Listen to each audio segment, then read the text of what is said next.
All right, let's go. Okay. Hi, everyone. Welcome to this SEO webinar I designed for architects to help you expand beyond word of mouth and use one of the most powerful marketing tools to do so. My name is Ali Littman, and a little bit about me. Oops. Okay, so I am a marketer, author, and playwright. Most recently, I was the head of content for a workers' comp startup where I grew organic traffic from virtually nothing, zero, to 2.4 million yearly web visitors. And I did this all through SEO, not through ads, but through high quality web pages, essentially, and providing people with useful information. And my writing has also been featured in Forbes, Business Insider, and other leading media outlets. And I have a master's in English and an MFA in creative writing, and use that passion for language and expertise in writing in everything I do. And it also informs my SEO work and strategy, which I'll be sharing with you today. I also want to introduce you to my colleague Hasti Jafari. They're going to help with our Q&A. They're a prolific writer and recipient of the Hood Award at San Francisco State, which is given to for the College of Liberal Arts and Sciences. So they're a great writer too. And again, writing best practices really inform SEO and any marketing work. So they're a huge resource for that. All right, so let's get started. Okay, so the objective today is to learn how to get to the top of Google and in front of potential clients. Um, that's the overall objective of SEO and what I would like to give you a foundation in today during the webinar. Okay, so let's start with the foundation. What is SEO and why should architects care about it? So, in simple terms, SEO is search engine optimization, which essentially means showing up at the top of Google or creating a very specific map that tells Google exactly what you do. This may sound simple, it may sound boggling. You may have been told, hey, you need better SEO for your site. And you think, okay, let me just go put a bunch of keywords somewhere on my web management system and hope it works. Let's just hold our breaths. And I'm here to debunk some of those myths and help you get a clear understanding of what it is. But the most basic way to describe it is showing up at the top of Google. Okay, great. And by the way, I should mention, if you have any questions, put them in chat as they come because I'm going to stop periodically to address them. So just feel free to just put them in chat and we'll get to them. Okay, so another way to describe SEO is giving Google specific instructions about what it can find on your site and where. And I like this definition because it really speaks to what Google does best. So you use Google, and Google is so successful because when you go to it and you ask a question, it gives you what you want. And Google would not be here today if it gave you junk or it gave you the wrong answer. It provides you with the resources you need in exactly when you need it and what you need. So if you think of it in that way, if you can be the website that gives Google an answer to something or gives its audience what they're searching for, then you'll be what Google serves to them. And in order to do that, you use these SEO best practices that we will go over. So, and now we're on to the why SEO. Here are some stats to think about. 46% of all searches on Google are for a local business or local service. So that means a majority of people coming to Google are looking to interact with a local company. And, as architects, you are practicing in the community and people are looking for you. Anecdotally, I recently did a survey for an architecture firm. I surveyed their clients to figure out how they found out about them, and half of them found them through Google. So a lot of architects think, well, all my business is from word of mouth. Um, in my recent experience, that wasn't the case. And also, I will say that you won't know if other marketing efforts like SEO bring you business unless you're measuring it and doing these things, and or doing these things. So also 28% of local searches result in a purchase. So people looking for local services are looking because they want to buy or interact with them. Okay. 60% of marketers say that inbound marketing, so SEO, blogs, content, it's their highest quality source of leads. And that's because it's, you can be really targeted. If you're a firm that does, um, commercial architecture, commercial eco-conscious architecture, or you want to really get into kitchen design, you can actually create pages around those specific topics and target people who are looking for that. And that makes the leads you're getting, the potential clients, really specific. And just the word architects alone gets 18,000 searches per month. Berkeley Architects gets over 1,200 searches every month. So imagine getting a piece of that pie, getting people who are searching that to your site over your competitors. Okay, let's move on. And then some other business reasons why SEO is really helpful. It helps you get new clients beyond your immediate network. So, you know, reaching people that don't already know about you, essentially, this will help you get in front of them. Um, and diversifying how you get clients is a way to secure your business in case one stream dries up. It can help you expand into different territories and areas of expertise. So if you're trying to go somewhere new or get into a new area, you can create specific pages around those new adventures, so to speak, and draw people in from those areas. It's also cheaper than advertising in the long run. Once an ad disappears, your name goes away, but SEO content that's optimized for Google only gains traffic and visibility over time, and it doesn't go away as long as it's useful and quality content. And it also helps you build brand awareness. It's estimated it takes about 12 touch points until a lead becomes a sale. So being out there matters, and the more people see you, the more likely they are to engage with your business and become customers. And the ultimate goal is to build more revenue. And all of this serves that essentially. So now that we've covered why SEO, let's get into how you can actually do it. Before we do, does anyone have any questions from this initial section? If you do, you can come off mute, ask me them, or put them into chat. And I'm going to get some water. Okay, looks like we can move on. Hosty, is there anything? Nope. Okay, great. Okay, so what is Google looking for anyway? The number one criteria is relevance, or content that answers exactly what someone is asking Google. This is what I mentioned earlier. Google is so successful because when someone types in something, it gives them exactly what that person is looking for most of the time. And you can think of it as, how often are you scrolling to page 2 or 3 when you're looking in Google? And if it's not a lot, it means Google is doing its job. And if it's almost never, then great.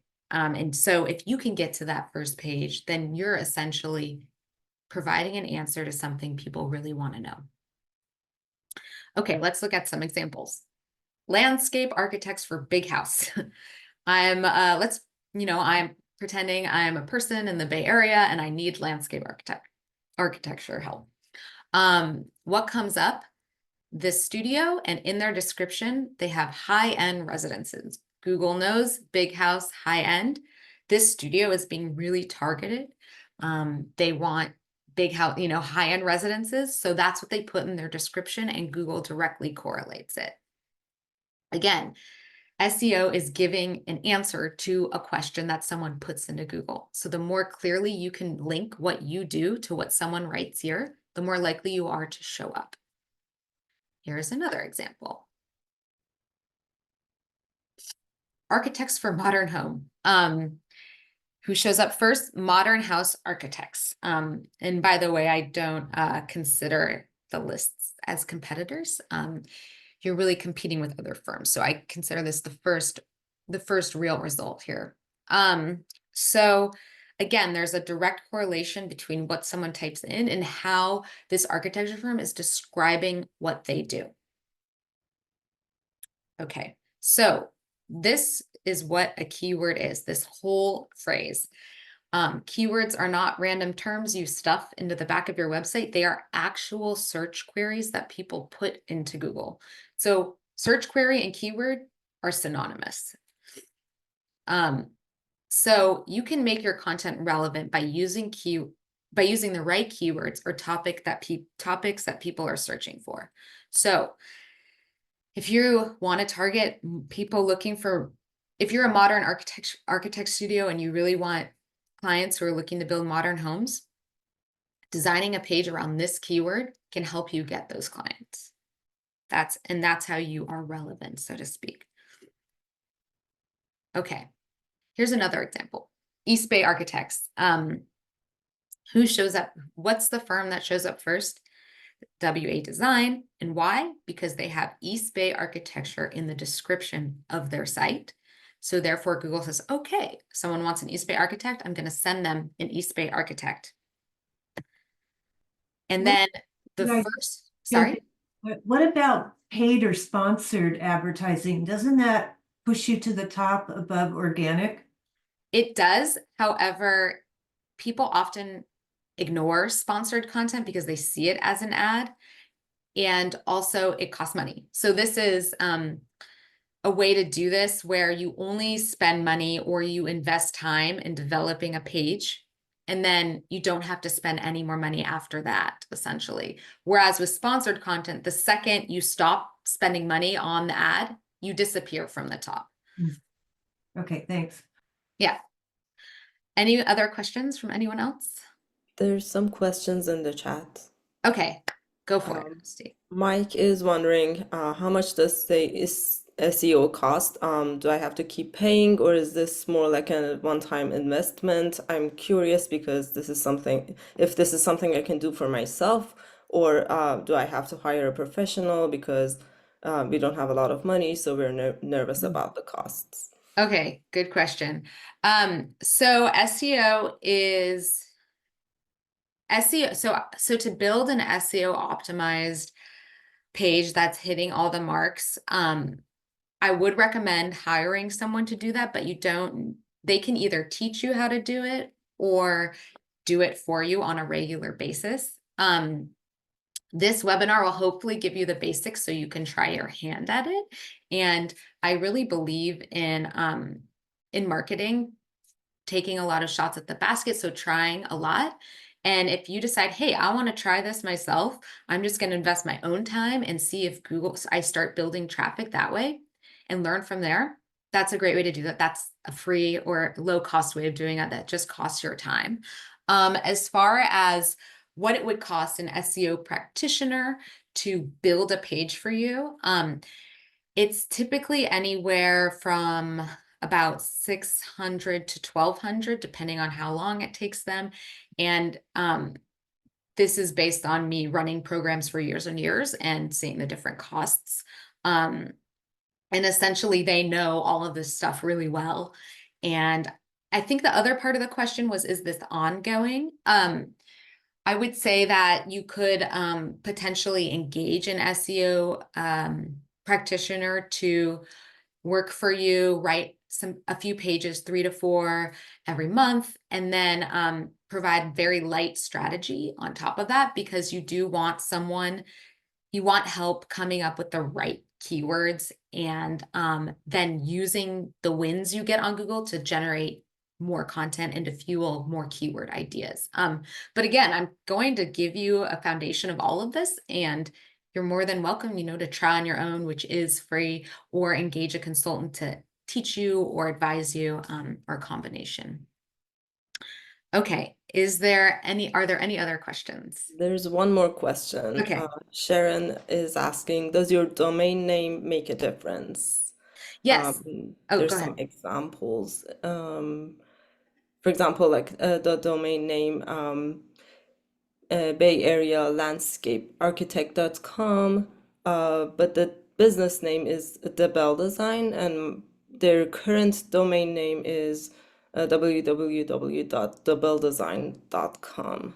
Okay, great question. So your domain name doesn't necessarily make a difference as much as what you title your pages. So a URL is not just your studio name. It has a slash and then whatever the page is. So we'll actually go over that in future slides, but if you can title your page and make the URL for specific pages target keywords, then that's going to make a difference. So let's say you're for DeBell Design, you have a home page, you have a services page about a specific service. Let's say you do home remodels, then you would have the URL for that would be www.debelldesign.com/home remodels. And then that's specific. So you can get that specificity in page titles. And where you really add the specificity is in the titles of your pages and how and where you describe them on the page and on your content management system, which we'll go over. So you can definitely achieve that specificity without putting it on your URL. Okay, any other questions before I move on? Not for now. Okay, great. These are all great questions. Okay, so yes, we talked. So okay, so Sharon, East Bay Architects, for example, I was saying, oh, great, they put this in their description. So this is not their URL. Their URL is wadesign.com. However, the page is titled East Bay Architects. They put this in the description of their site, and therefore Google's saying, hey, let's serve this to them. Okay, so the right keyword, again, keyword is just search query, uses language everyday people use since they're the ones typing it into Google. Architects are super educated, smart people who use a lot of industry language to describe what they do, because that is a specific way to describe what you do, and specificity is important. However, people typing into Google might not necessarily know that industry language. So think of what someone might be writing in, translate it, and then build a page around that translation. It doesn't mean that you can never use jargon, but use it sparingly, because if people aren't searching with that language specifically, then it's not essentially serving you if it's on your website, because Google's going to look at it and be like, well, that doesn't help me. But if it's going to find language that people are searching for and then serve those pages to those people. So let's see. Let's talk about how you actually find keywords. So let's say like, okay, well, I'm an architect. I use words like site specific. I know what that is, but how do I translate it? Or what keywords should I even use? What search queries should I build pages around? Okay, so how to come up with keywords? You can use your intuition, which is free. And the way you can think about keywords is focus on key services. So if you do commercial architecture, have a page on commercial architecture. If that's the most important thing you do, that should be the keyword your homepage targets. And any other ancillary services can be other pages. Consider location-based keywords. People are really looking for local services, and pages that amplify that capture that local audience. Think about specific strengths you have that clients also want. So let's say, you're really great at building coastal homes and you would love more coastal home clients, that could be a specific page. And by the way, and I'll mention this later, there's no limit to how many pages you can build, and you don't need to put them all on your main navigation menu. You can build pages that are essentially invisible to navigate to and that people can only find through Google. And it still helps you with capturing that audience. It's still a web page, it's still on your site, it still is optimized and reaches an audience that you want to reach. Allie, do you consider for an architect project pages or a running blog with different topics to be individual pages? Yeah, so project pages, as long as they're on their own page, are essentially a page. I will say this about project pages. They are extremely important for getting business. They're probably the most important pages you have because that's where clients go to look at your work and decide whether they want to work with you. They're typically not SEO optimized or optimizable, and that's because people aren't usually searching for like 855 Brannan architect, you know, the architect who built whatever that address is. They're not people, yeah, so people aren't usually searching for the address that you're building on to learn about the architect. They're usually searching that address to get directions or, yeah, usually directions. So Google's not necessarily going to, so you're not necessarily going to want to get in front of people who are searching for an address or a building because those people are usually looking for directions. They're not looking for the architect. So I think project pages are really important. Do you need to optimize them for Google search? Not necessarily, because people aren't searching for architects when they're looking up addresses. Yeah, Daniela, you have a question. Hi, yes, I have a question because when I look for things, I am an architect, but I have the tendency to jump immediately to images and not looking in pages. So I'm wondering how I can optimize my site. So like, for example, like if someone is looking for like, I don't know, like sustainable architecture or whatever that I am doing, it come on the image because like not everyone is going on the website. Many people is just looking for the feelings, and that coming more in the images. So I'm wondering how to do that. You're asking about the images? Okay, so first Marina, I realized I didn't answer the second part, and that segues into Daniela's question. So blog pages should be SEO optimized and are actually the main catalyst for getting one of the main catalysts for getting organic traffic, because you can be really targeted. So if you are like Daniela and you do sustainable architecture, writing a blog page on that optimizes for that term is going to get people interested in sustainable architecture and is going to essentially capture that target audience. Images are, and we're going to address this later on, but I'm happy to do it now because architects understandably love beautiful pictures. Their websites are often just a picture. And images are extremely important. They're just as important as words, but a website that's SEO optimized will have both. So having that beautiful imagery and then content below it is really how you're going to give the complete package to Google. Sorry, yes, but the question is like how my image can be targeted to a keyword or a topic. Right. For example, like, yeah. Sorry. Okay. So, like, and then, I don't know, like green roof. Yes, like my green roof can be, like. Yeah, I totally get what you're saying. That is actually a lot easier that's almost the easiest thing you can do. So what you do is you go into your web management system. So whether you use WordPress, Squarespace, I'll show you what it looks on Squarespace in this webinar. And you put in the description of the image, which is called an alt text, what exactly that image is showing. And you can include a keyword. So if you have an image of a green roof, you can put big house with green roof. And you want to describe it exactly how someone might be searching for this. Because Google is going to say like, oh, someone just put in greenhouse with big roof. I'm going to give them this image. So I'll show you how to do that later on. But yeah. And okay, let's move on, and Hasti will monitor for future questions, and we'll stop in a little bit. Okay. Oh, did I go? Okay, so also to get keywords, I like to use tools. I'm all about tools. And again, if you want to run your own SEO program, I recommend 1 or 2 tools. This one is called SEMrush. It's a great way to find keywords and spy on your competitors.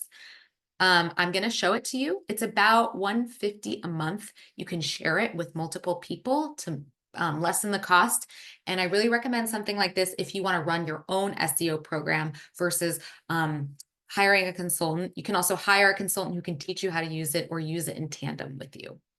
Okay, so I'm going to show you this architecture firm from the East Bay, Lowney Architects. They show up high in search results. So I found them through searching for Google. Oakland Architects, I think they were the number 1 or 2 result. And I wanted to look more into them. So what you can do is you can go to this tool, you can put in a URL. And then this tool essentially takes all the information from Google and spits it back out you in a really understandable way. So it shows me for this architecture firm, it shows me their traffic. So they get about 550 visits a month. And it shows, I'm just going to show you the important things right now, but it shows me their traffic, and then it shows me their keywords that they rank for. So again, this is what people are searching for on Google that then shows them this site. So let's look at the keywords they're ranking for. And by the way, you can do this for any website using this tool. Yours, your competitors, anyone. Okay, so Lowney Architecture is ranking for these keywords. I'm an architecture firm in the East Bay. They show up number 2 for Oakland architecture firms. So these are actual search queries. I'm an Oakland architecture firm. Maybe I should target this query, this search term. So what you can do is you can say, oh, okay, are there any other architecture Oakland? They show up for that. Architecture firms in Oakland. So there's a lot of options here. And this really shows that it's open game with SEO. Not a lot of firms that have invested in it, which means if you do, you should be able to quickly get to the top or have a good chance at getting to the top. Okay, another way to look at this is you see a keyword you like. Let's look at some of the criteria. What I look for is this. This is how difficult it is to get to the top of Google for a keyword. I like green. I like easy. The reason is because the faster you get to the top of Google, the more Google says, hey, this is a good website. I'm going to send more people to them because they're getting to the top of my search engine. So if you choose harder keywords, it's harder to get to the top, and then Google doesn't recognize you as important or an authority. So earlier I mentioned I built traffic from 0 to 2.4 million for a tech company, workers' comp startup. I did this all by using easy keywords. Okay, I ignored volume because, by the way, if you get to the top of search results, Google's going to say, this is a really important website. It's going to send you so many keywords related to this main one. It's going to blow this number out of the water. So I mostly focused on this. So this is an example of how you can use this tool to find actual search queries and go after them. And then you would essentially structure a page around this keyword. Okay. And you can also, by the way, put keywords into Ahrefs that are very vague, like home design, sort them by how difficult they are, and figure out any that apply to you. And you can build a page around that.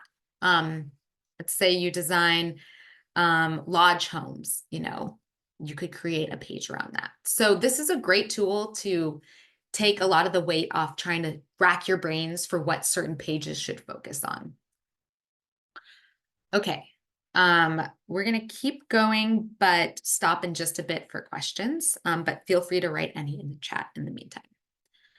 Okay, so just to review what I said about SEMrush, go for keywords that are highly relevant to you. Again, you really want to make sure you're targeting exactly, the audience you want. Easy to rank for, as I pointed out, and that other competitors show up on Google for. So you want to be in good company for a search term.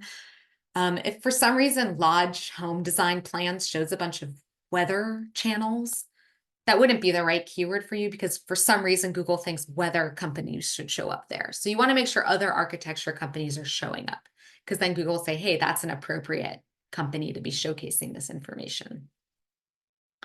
Okay, and then some keyword best practices.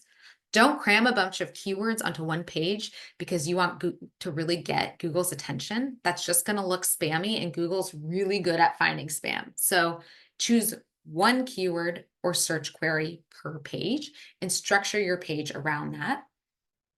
And also, I mentioned this earlier, but think about who you want coming to your page when you use keywords.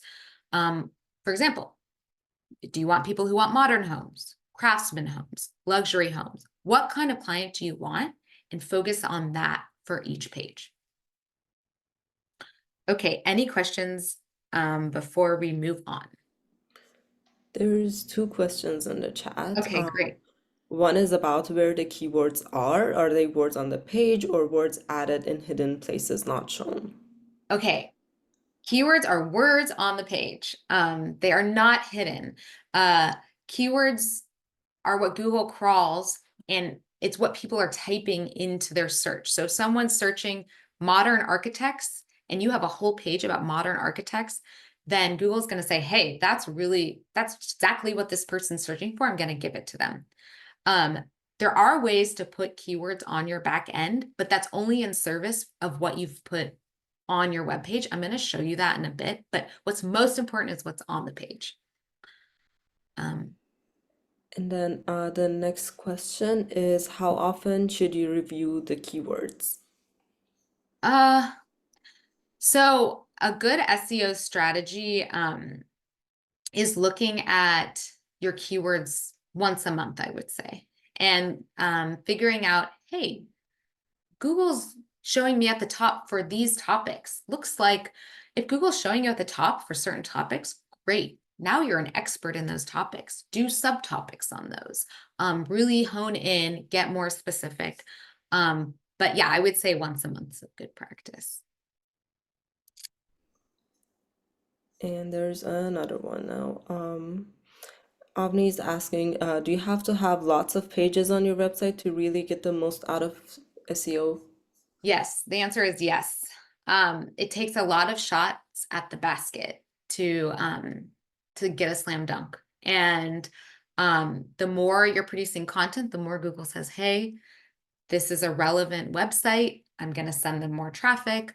So yes, and I'll recommend the cadence at the end of how often and what a minimum should be, but yes.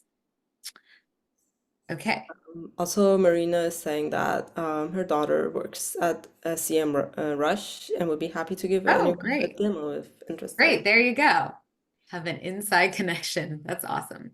Yeah, I love SEMrush, so highly recommend it. Okay, let's keep going. And one more thing. This speaks to a question we just had. Use the primary keyword in your heading. So again, Google's like, hey, this person searched this. I'm going to give them a website that exactly matches what they're searching. The way to tell Google that's what you're doing is to put it in your H1 or your header. Okay, so my website can't just be beautiful pictures. This is something architects, I think, really are great at doing. They have beautiful, stunning photography. And unfortunately, the answer is no, it can't just be beautiful pictures because remember, SEO is giving Google specific instructions about what it can find on your site and where. And instructions are written. So even if you have pictures, describing exactly what's in them is going to give Google those written instructions about what is on your site. And content that's on the page is the most visible, and it will most quickly give someone an answer to what they're searching for. So that's why it's really important to have it. Okay. However, if you are saying, you know what, I do not want my homepage to have any content on it. I'm sorry, this is like a sticking point. This is just how I feel. Okay, there are so many other ways to add targeted, great content to your site. You can create a number of landing pages that aren't linked to your navigation menu. You can create a number of services pages that speak to the core services, the key services that you do. And you can write a blog.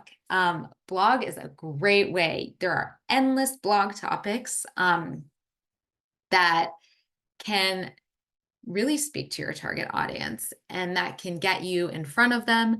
And they are just as effective as a homepage because they target keywords and they give you search query. They answer search queries. So there are a number of ways to amplify your site that aren't your homepage. With the caveat, I will say, I do recommend homepages being optimized for your main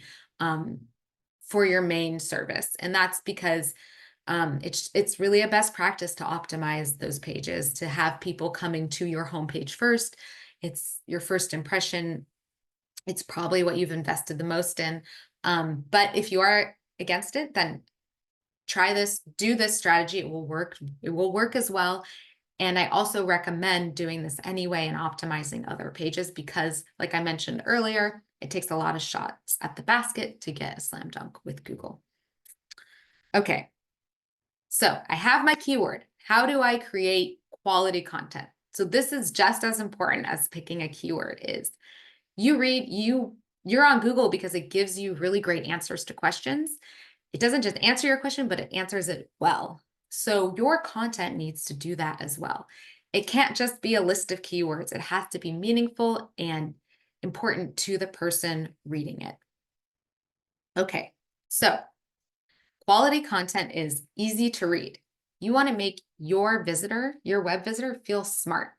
The second they trip over a word or they get confused, there's a high chance they're going to go to another site in the Google search results. And once that happens, Google says, hey, I don't think this website's as relevant or as strong, and they'll start pushing you down. So minimize jargon. To do this, minimize jargon. I know that can be hard because, you have a very specific set of strengths and you're in the industry. However, the amount of jargon people are searching for on Google is extremely limited. Words that you use every day are often not what people are typing into their search queries. Therefore, it's not going to help you show up at the top of Google to center a page around that. So I would say use it sparingly. Or, let's say you really want to attract potential architects to work at your firm. Use it in your careers page. Use it in pages that aren't necessarily optimized for keywords, like your projects pages potentially. But I would say use it minimally across the board anyway, because you want to speak to the everyday person, the potential client. You want to make them feel smart. Okay, accurate. Again, you wouldn't be using Google if it's sending you inaccurate information. Friendly, conversational, and positive. Okay, so I have supervised a lot of blogs. I've seen a lot of blogs, and I can tell you the pages that are friendly, that are easy to read, you feel smart, you feel like you're like talking to, a nice business partner or a coach, not an annoyingly positive coach, but a friendly, engaging coach. Those are the pages that do the best. And I've seen writers who write dry, I've seen writers who write positive, and I can tell you 100% the friendlier tone does better. And that's just because people feel more comfortable reading it. And Google knows what people like to read because Google's very smart. Okay, let's pause. I see a question. Hasti, you want to take it? Yes, there's two questions. Daniela asks, if I have a video with text, can Google read that text? Yes, if you describe what the text is in the description of the video, then Google will know what that video is about. Can Google read subtitles? Not necessarily. It has to be in the code, but as long as you describe what the video is about in the text area for that video, it will. No, just in the homepage, I will have a video with just 2 phrases describing what I do.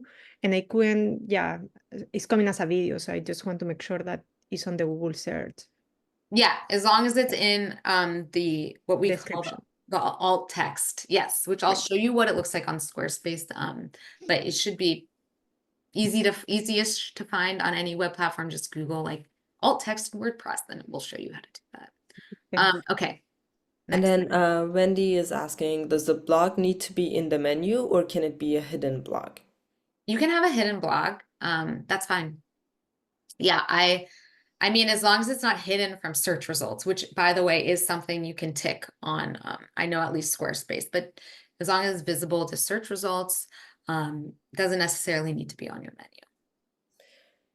And there's a third one. Benson is asking, how effective is it if we apply these SEO strategies to social media posts, or is it a completely different ecosystem using hashtags?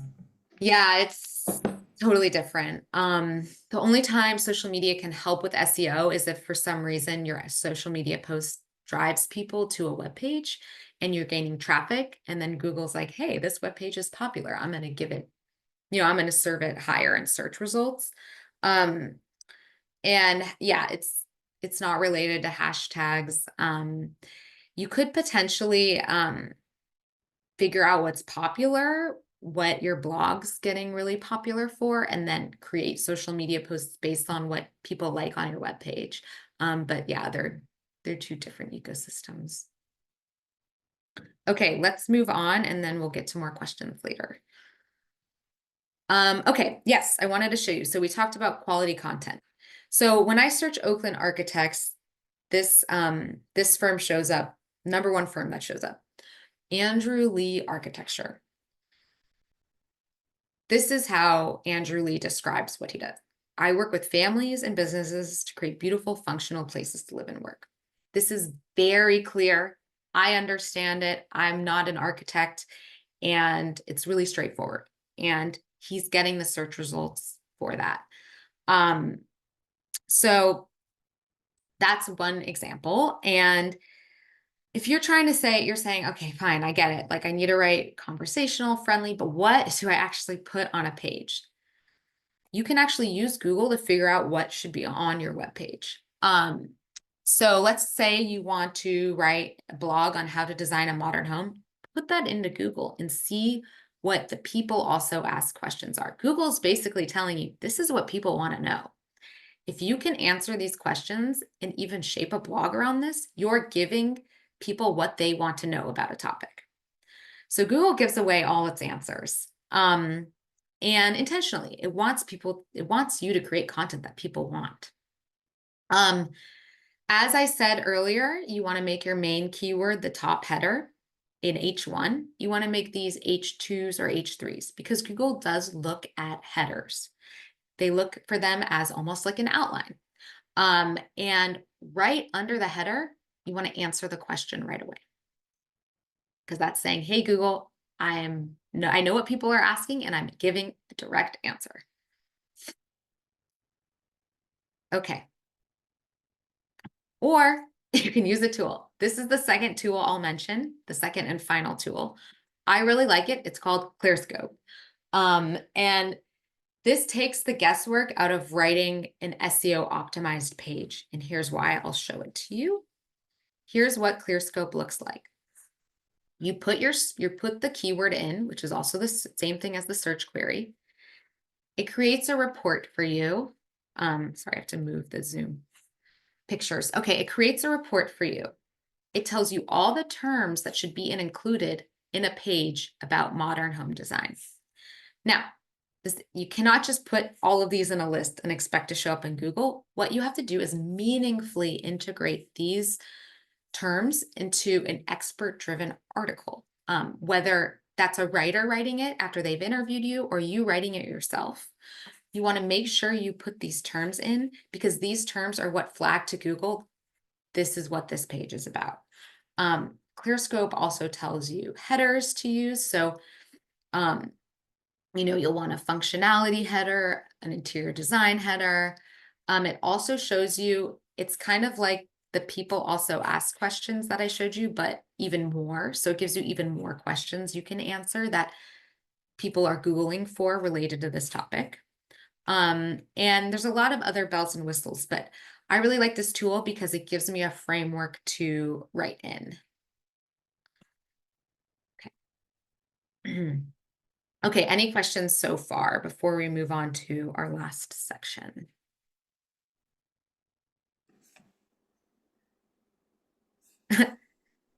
There's a question about ChatGPT. Yes, I almost mentioned it and then I held my tongue. Okay, so you can, and I have tried this, you can take these keywords and say, hey, ChatGPT, write me an article with 1,500 words using these keywords. And you will get what I would say is a great place to start. Google really values expert opinions, unique points of view, and like I said, a conversational and friendly tone.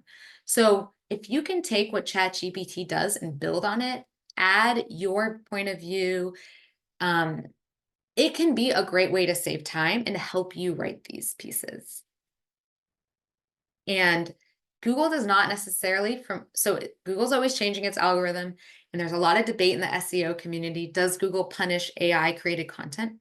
Not if it's great, not if it's content that really helps someone answer a question. And you can also use Grammarly to check for plagiarism. And so make sure that anything you're generating from ChatGPT is not plagiarized.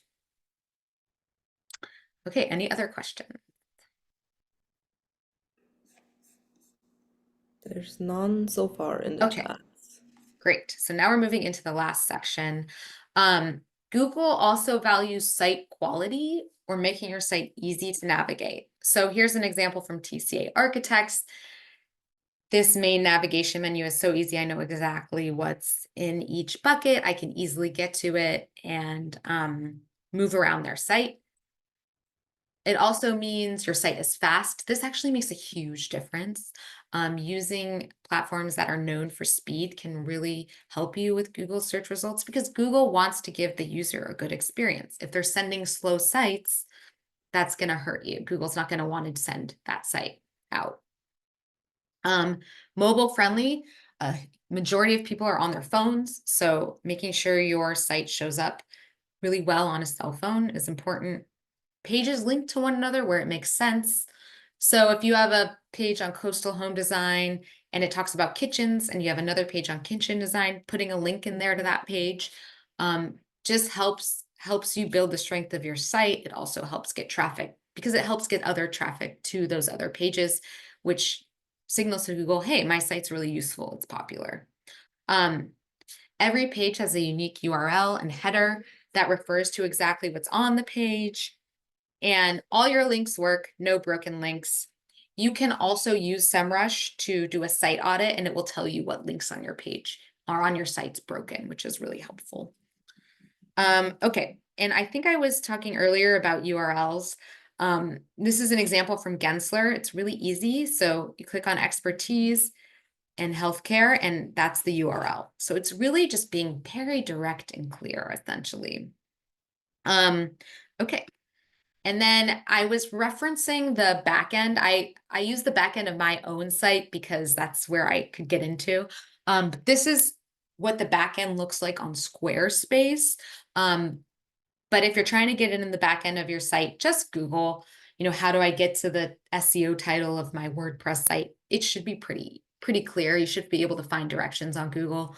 But to do the backend SEO, you essentially want to give each web page a specific title describing what is on that page. For me, I would also recommend using a keyword. So because I have content marketing in the title of my site, I didn't need to necessarily put it in the title here on the case studies page, but I am creating a title for case studies. Oops, sorry, I didn't mean to do that. And then the SEO description is using a keyword and it's also answering the most burning question. So this is also known as your meta description, and you want to use a keyword in here and answer the most burning question. You want to give the most juiciest detail in this. This is what Google shows to people. So a summary isn't really as effective as like something really enticing and specific. And I've seen this work really well over the years. And okay, so, and then you can do the same for pictures. So Daniela, there's actually, it's called alt text, and this is where you can describe exactly what's in a picture. And I just did this for my site. It was easiest to show you the back end for my site. So this is a picture I have on it, and I described it here. And then, yeah, here's an example. You have this picture on your site. How would you describe this? Let's say you're a modern architect who wants to build homes in Hawaii. You'd say a modern home in Hawaii with a large wooden deck. Just being really clear, using a keyword so that Google knows exactly what this picture is about and can feed it to people who are searching for things like modern home in Hawaii. Okay, let's pause for a question. There's one question in chat. Alex says a lot of architecture firms use high quality photos that create heavy websites. This can cause your quality to go down because it slows it down. Do you have any recommendations for this? Yes, try to compress them as much as possible. I know, you have to draw a fine line between doing that and the quality. But Google, you can actually do an audit through Google Analytics or Search Console, and it can actually tell you if your site's too slow. So before you go compressing things, I would just go ahead and do that type of audit to just make sure that it's not actually too slow. But yeah, essentially you would need to compress as much as possible while still preserving the quality. Okay. And also using a great web platform that's known for speed is also helpful. Okay, so another key criteria for Google is validation or other entities linking to your site. So having a Google business profile is really important. This tells Google, hey, this site's out there, it's active, and therefore I should send people to it. Other places you can get on are Houzz, Yelp, Architizer. And then you can also do PR, get into Dwell, Archinect, Architectural Digest, Berkeley side, Oakland side. All this stuff does is essentially say, hey, Google, my website's super popular. Like all these sites validate it. All these sites are saying, hey, like this is a great website. And then Google's like, oh, maybe it is. I should show it in search results. And in all of these, you want to make sure that in all of these publications that there is some sort of link to your site in the article. So it can just be one link, but it needs to essentially include a link to you so that your website's getting that visibility and that validation. Okay, so this is a lot. What should I actually do? I have a list of 5 to-dos here. Pick and choose the ones that make sense for you. These are essentially the 5 best practices I would recommend.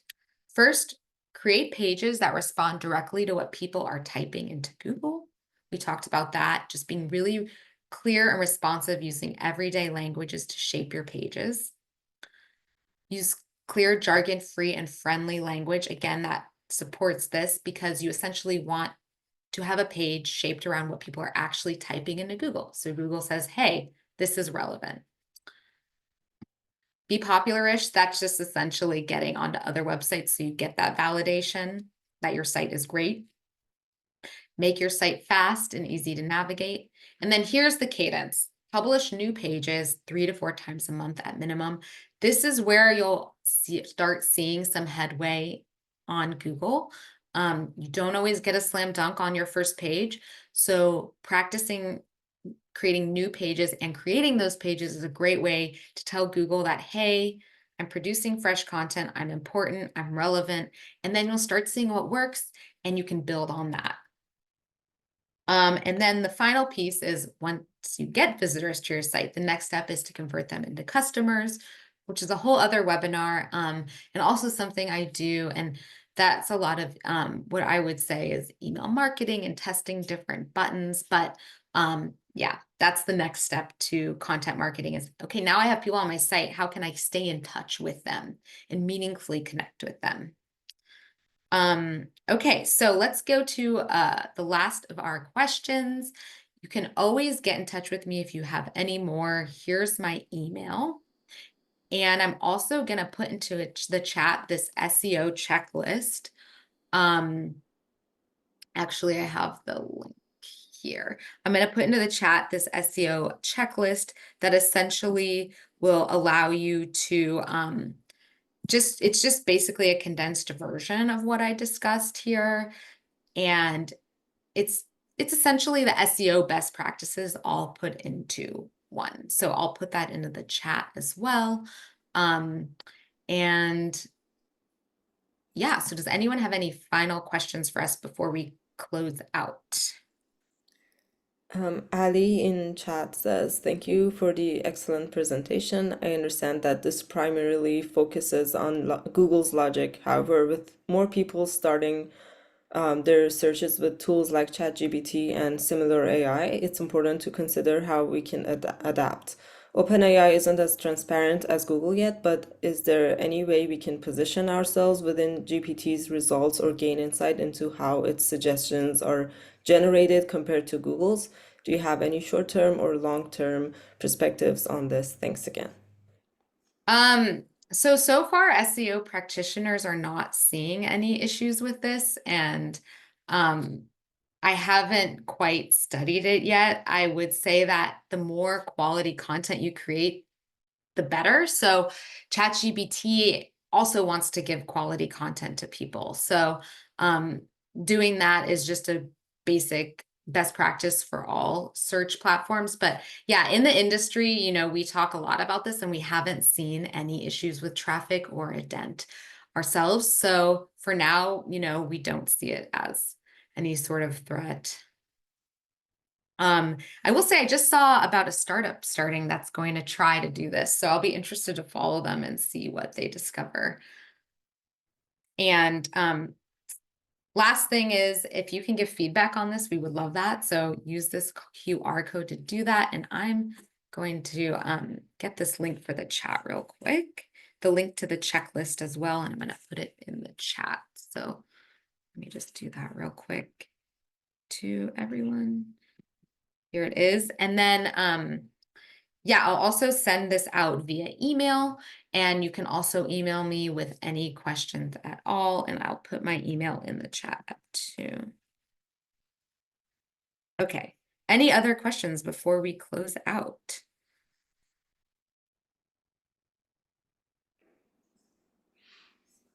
None in the chat. Lots of thank yous. Okay, great. Okay. So yeah, I'll be in touch with this checklist in an email, and let me know if you have any questions, and please give us feedback. Thank you for coming. Thank you, Hosty, for helping. And I hope you have a great lunch. I can't wait to eat mine.